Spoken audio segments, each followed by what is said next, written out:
Out of the blue, my 9-year-old son was diagnosed with pediatric cancer. He had been complaining of persistent fatigue, and although I suspected it was more than just tiredness, I never imagined it would be cancer. From that day, he was forced to start a difficult treatment and hospitalization. You think it's just laziness, right? You're just trying to gain sympathy by claiming it's something as serious as pediatric cancer. How attention-seeking can you be?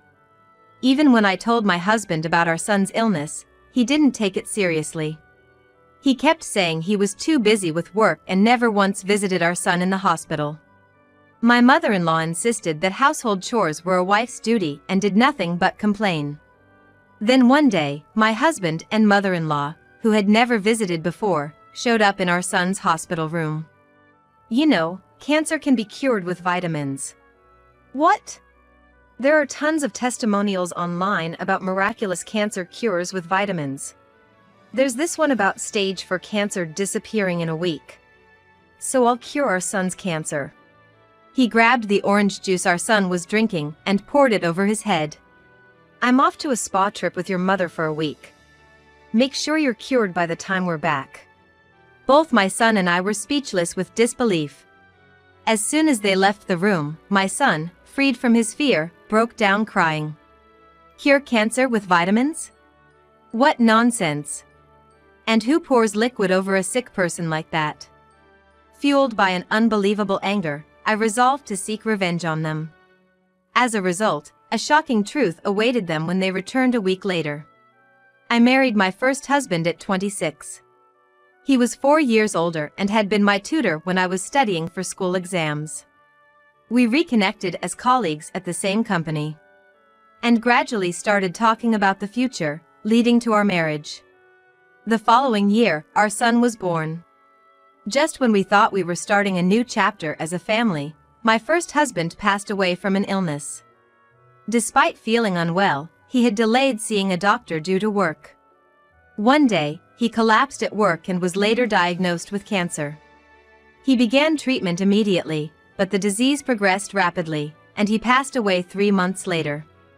Years later, I remarried my current husband.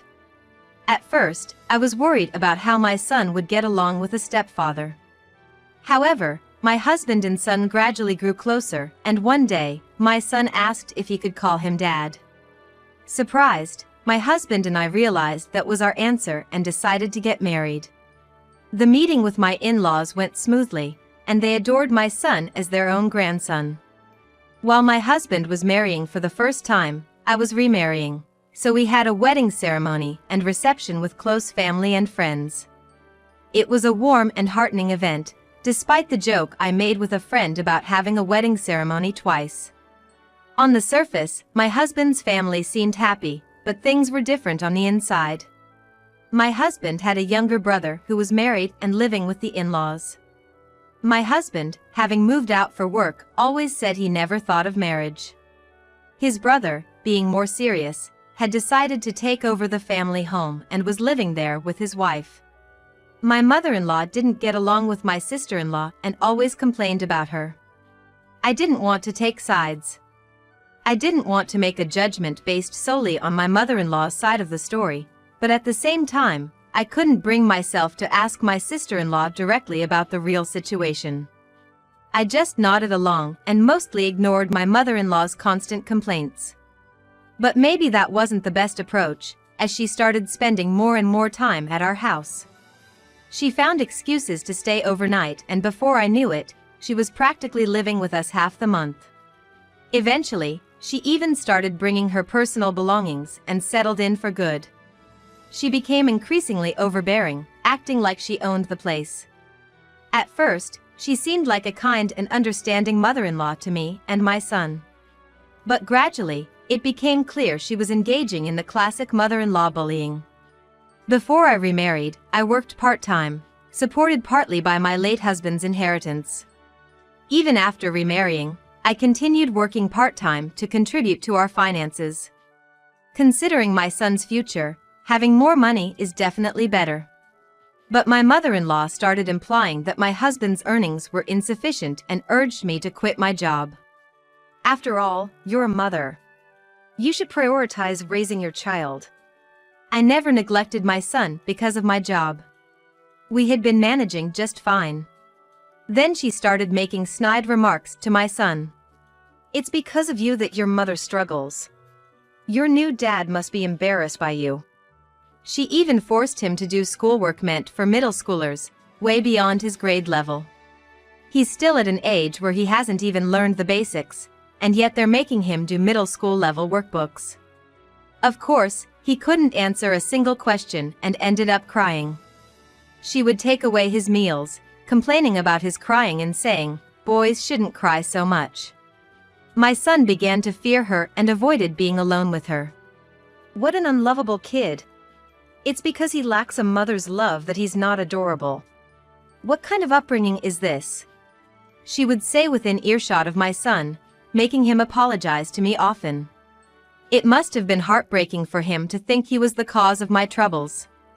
I couldn't confront her directly because she would take it out on my son. But I couldn't stay silent, considering my son's well-being.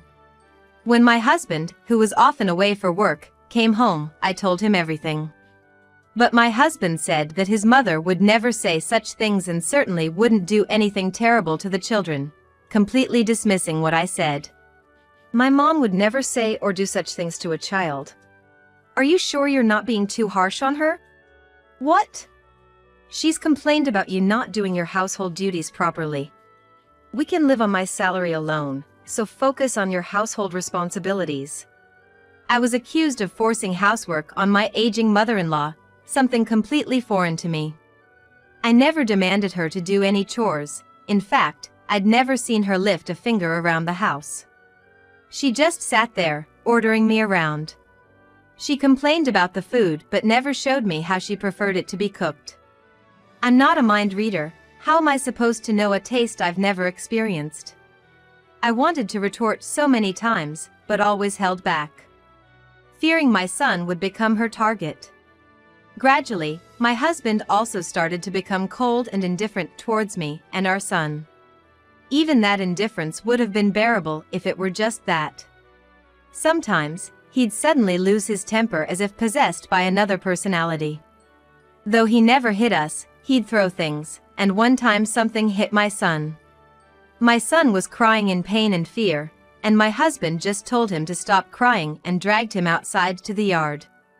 I stood up for my son, blocking him with my body. I thought my husband would hit me, but instead, he said he was turned off by the situation and lost interest, which somehow diffused the situation. I guess he must be stressed from work. Believing he would return to his kind self once he calmed down, I decided to endure it, all the while being ready to protect my son from any harm. In the midst of these unimproving relationships with my husband and mother-in-law, my son turned 9. He loved basketball and had started attending a class for elementary school kids organized by an adult basketball team. Having something he was passionate about and less time facing my mother-in-law made him visibly happier.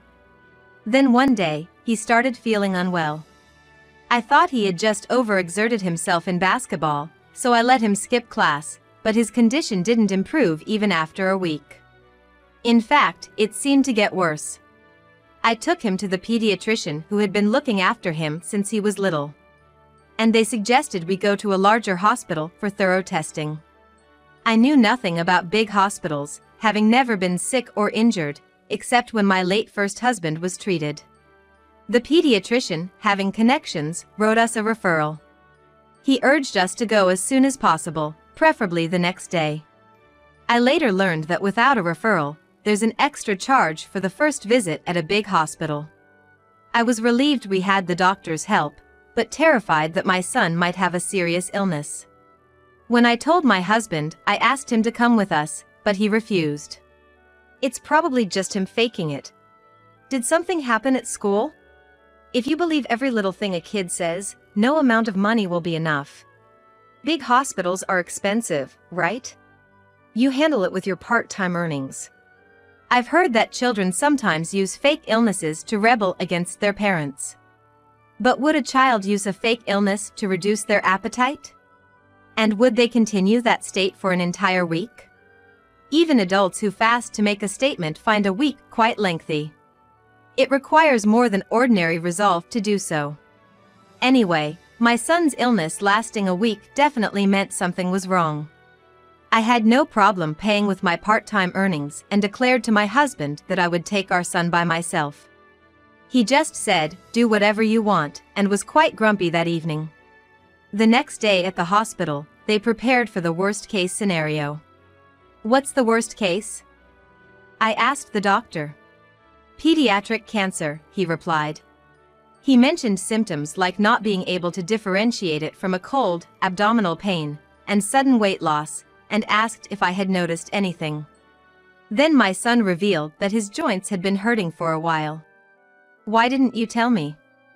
I asked. He said he didn't want to worry me more or have my husband and mother-in-law say bad things to me because of him. I felt terrible that he was suffering but still concerned about me. If I had been handling things better with my husband and mother-in-law, maybe I would have noticed my son's discomfort sooner. Or realized something was off with him keeping quiet. As I was reflecting on my shortcomings, another shock came. My son's illness was an early symptom of pediatric cancer. He needed to be hospitalized, and while preparing for it, I told my husband and mother-in-law. "Pediatric cancer? A money-draining failure of a kid. I'm not paying a single cent. Cancer is hereditary, isn't it? Your first husband died of cancer, right? Great, now we've inherited something extra," my husband coldly remarked. It was heartless. Treating a disease costs a lot. Especially cancer, which requires a significant amount for treatment. My mother-in-law seemed only worried about the financial aspect. In response, my husband said in front of me that my son's treatment costs would be covered by my part-time earnings, so there was no problem. I couldn't stand being around these insensitive people any longer, so I hurried back to the hospital where my son was waiting. He had to give up the basketball he loved so much and his enjoyable school life to focus on his treatment. Thankfully, the pediatric ward had a school, so he wouldn't fall behind in his studies. But the reality of seeing other children, who seemed to be having a tougher time, shocked him. "Will I end up like that? Will I never be able to play basketball again? I wanted to become a famous basketball player and make things easier for you, Mom." He lamented, feeling like he was constantly burdening me. I was told that the way we handle our emotions can affect his condition, so I was careful not to add to his stress. I never blamed him, but maybe my concern showed on my face. Did I unconsciously emit an aura that made him anxious? I had to change my mindset and support and encourage my son, who was becoming increasingly disheartened. There were times when my son, overwhelmed by his illness, cried out in despair, saying he didn't care about getting better anymore and just wanted to die. The side effects of the treatment were so severe and unbearable that it seemed like he couldn't endure them any longer. Cancer treatment can be so tough that even adults struggle with it. I thought I understood the difficulties of cancer treatment from my late husband's experience, but he passed away without undergoing much treatment. In reality, I only thought I knew about it, but I didn't truly understand the extent of it. It's easy to say, but it's another thing to do it. To support my son, I sought advice from those who had been through it. Thanks to being at a university hospital, I was introduced to a student who had experienced pediatric cancer. Listening to their story about what words hurt and what words were comforting. It was incredibly helpful. My son and I were both struggling with his illness, but we were determined to work towards his recovery. Yet, my husband and mother-in-law never visited. Honestly, their presence might have made us feel worse. But a little concern when I went home for my son's clothes would have been nice. "Back to the hospital again? Aren't you my wife? What are you doing, neglecting your home for this?" It was the kind of response I'd get when I did hear from my husband. Whether at the hospital or home, I never got a moment's peace. I was constantly on edge, barely holding on with sheer willpower. Amidst all this, my father-in-law was the only one who regularly visited.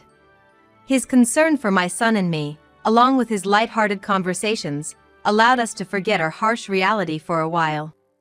I couldn't be more grateful to him. It was also heartening to see my son, who usually looked so downcast, smile more when his grandfather was around. My father-in-law had confided in me that he had lost a close friend to cancer. And having seen the burden on the family and the struggle of his friend, he wanted to help us in any way he could. Just knowing he felt that way was enough for me. I sometimes wished that my husband and mother-in-law would show even a tenth of the compassion my father-in-law did. But expecting anything from them only led to deeper disappointment, so I stopped expecting anything at all. One day, my mother-in-law and husband, who had shown no interest in my son's fight against illness, came to his hospital room. "How long do you plan to run away from home like a rebellious teenager? The house is a mess because you're not there. A wife has her duties, right? Everyone dies eventually, so just leave him be. Cancer recovery is just a matter of luck, isn't it, T? Cancer recovery, a matter of luck? Everyone dies eventually? What are they even talking about? Is that something to say in a ward full of people fighting for their lives?" I was so enraged and appalled that I lost my composure. "Isn't there a right time and place to say certain things? Haven't you, who have lived many times longer than my son, learned that yet? Maybe you too should get a brain scan. Sometimes a tumor in the brain can twist a person's personality." I vaguely remembered a medical drama with a similar plot.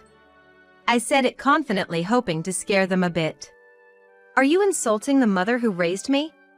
Your son's weak and cancer-ridden state is a result of your poor upbringing, right? Cancer can be instantly cured by vitamins. I read about it on the internet. So I'll cure him," my husband said, and then poured my son's orange juice over his head. It was an action so beyond my imagination that I couldn't intervene. My son and I were too shocked to react immediately and could only stand there dumbfounded. My husband and mother-in-law laughed at us, pointing their fingers. "We're going on a trip. If your stupid son's illness isn't cured by the time we get back, you don't know what we might do. Remember that. Make sure you clean up the house by the time we get back from our trip." They commanded and left the room. Once they were gone, the tension broke, and my son burst into tears out of fear. Nurses rushed in upon hearing the commotion, busying themselves with cleaning and changing the sheets. My son and I had to wait in an empty room. I apologized to my son for the fact that what should have been the most comforting place, his home, had become his greatest source of fear. I regretted my naivety in thinking that reducing contact with my mother-in-law might help, and apologized for the years of enduring this situation. My son, kind-hearted as always, comforted me, saying that he had endured my mother-in-law's meanness just like I had. I vowed to take such revenge on my husband and mother-in-law that they would never recover. A week after making this vow, my husband called me. "Hey! Why can't I get into my own house? What kind of wife locks out her husband? Who do you think provides for you?" He yelled through the phone, his voice piercing even with the volume turned down. When did that house become his? It was inherited from my late first husband. My husband suggested we start our married life in my house, saying his apartment lease was about to expire. He promised that eventually, we would get a new place, but there was never any sign of that happening. In the end, he just casually moved in without any real commitment to finding us a new home. Before I remarried, I was approached by an acquaintance of my late husband, offering to buy the house. The offer was above market value, and it was tempting. I thought we would move to a new home after marrying, and my husband might find it uncomfortable living in a house associated with my late husband. The acquaintance even offered to pay the amount I wanted for the well-located and well-designed house. However, I couldn't part with the memories of my late husband and didn't sell it. I told them we could discuss it again when the time comes. But my husband never brought up the subject of a new house, and my mother-in-law settled in as if it were the most natural thing, leading to the current situation. I suddenly remembered someone saying that memories aren't tangible things. Now, I finally understand that memories reside in a person's mind. It's actually quite late for me to realize this. I should have let go of the house when my mother-in-law first started to stay over. When I reached out to my late husband's acquaintance to discuss selling the house, albeit belatedly, he was happy to proceed. He even apologized for bringing up the sale during my time of grief. The sale procedures were already completed. He was considerate about my moving out and my son's illness, agreeing to schedule the handover at my convenience. I was grateful, but to truly take revenge on my husband and mother-in-law, I quickly moved out. I sent their belongings to my in-laws' house, paying the shipping fees myself. My son and I took only the essentials and had already moved to our new place. When my husband kept insisting it was his house, I reminded him that it was inherited from my late husband, thus it was mine. He was momentarily taken aback but quickly retaliated. "Even if that's true, you had no right to make such a decision without consulting me. After all, I was the one paying for the maintenance of that house." Living in a house inevitably leads to some wear and tear, like issues with water flow or the toilet not functioning properly. His argument was nonsensical, asserting ownership because he paid for some repairs. I ignored his rationale and declared my intention to divorce him. My mother-in-law, who had been eavesdropping, intervened. "What an ungrateful woman! Accepting you as a wife with your baggage, and now you want a divorce? Women like you are just a nuisance wherever they go. I'm telling you I'll disappear from your lives, which should make you happy. Why won't you agree to the divorce? I thought you'd be celebrating. Be honest about your feelings." Stung by the truth, my mother-in-law fell silent and didn't retort. But that didn't mean I had the upper hand. I needed to be cautious and not show any weaknesses. When selling the house, my late husband's acquaintance showed concern about the sudden decision.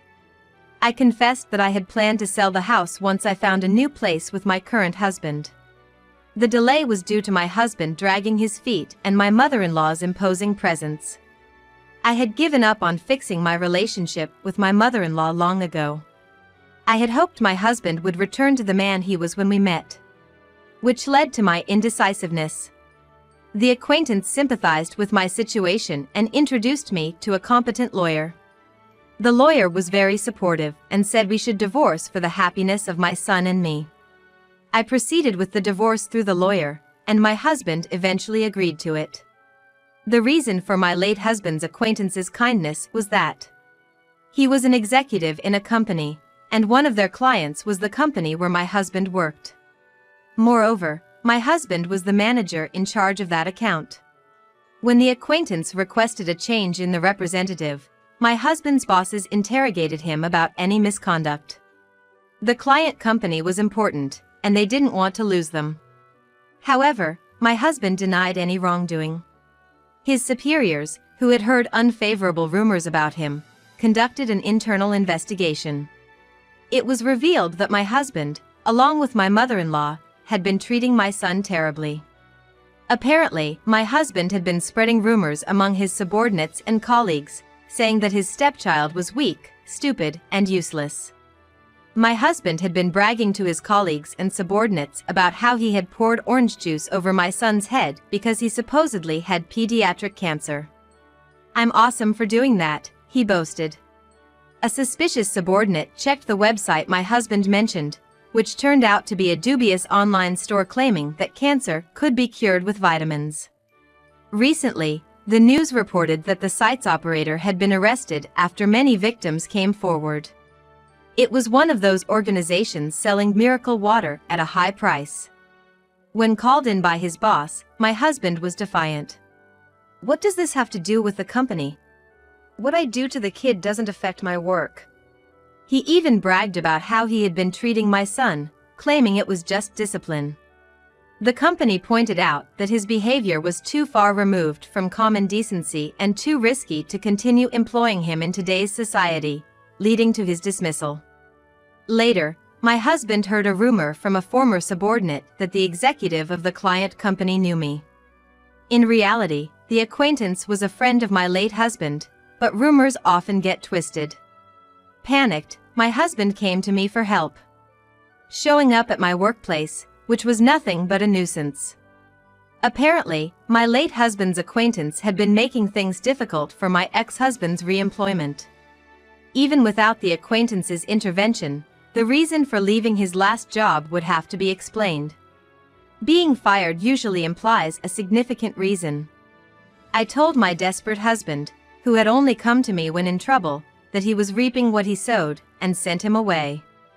My mother-in-law returned to her marital home nonchalantly, but she no longer had a place there. When I decided to divorce my husband, I made sure to tell everything to my father-in-law, who had always been kind to my son. He was deeply hurt and outraged that even his young grandson had been targeted. Additionally, the fact that my sister-in-law had also been mistreated by her came to light, leading my father-in-law to finally lose all patience with her. When my mother-in-law returned to the house as if it were her right, my father-in-law told her they were getting a divorce. Initially reluctant, she changed her mind, thinking it better to receive alimony than to live with a disliked daughter-in-law and a disenchanted husband. However, instead of receiving alimony, she ended up being the one who had to pay it.